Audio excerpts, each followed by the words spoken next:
के पोज डोलो है जिया महरई के पोज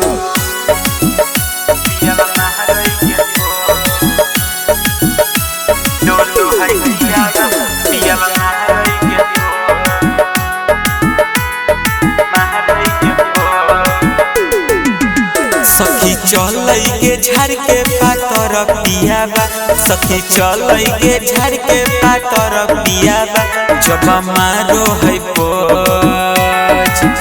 पियाबा महरई के पोज तो डोलो है जियाबा सखी महरई के पोज तो धरको है जियाबा पियाबा महरई के पोज पियाबा महरई के पोज पियाबा महरई के पोज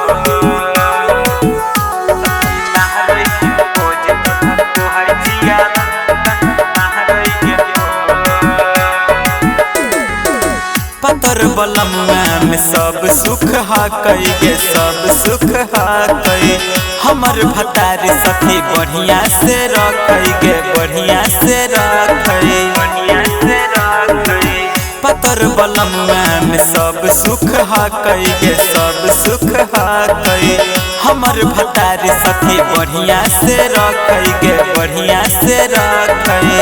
सखी कहरो है प्यार के भूता के दियाबा सखी कहरो है प्यार के भूता के दियाबा जब मारो है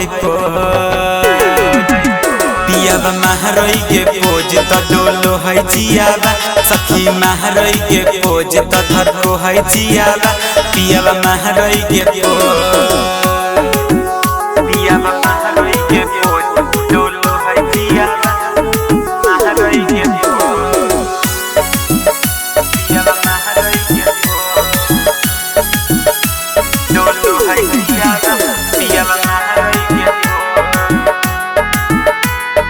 महरई के पोज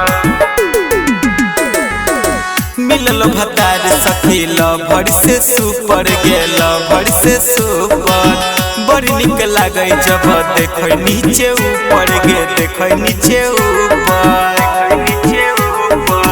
मिलल भतार सखी लभर से सुपर गेल भर से सुपर बड़ी निक लागे जब देखो नीचे ऊपर गे देखो नीचे ऊपर बड़ी लागई बिजोर के अक्षय दितावा बड़ी लागई बिजोर के हमार पियाबा जब मारो है पियाबा महरई के पोज तो डोलो है जियाबा सखी महरई के पोज तो धरको है जियाबा पियाबा महरई के pose. Presented by Chandni Studio.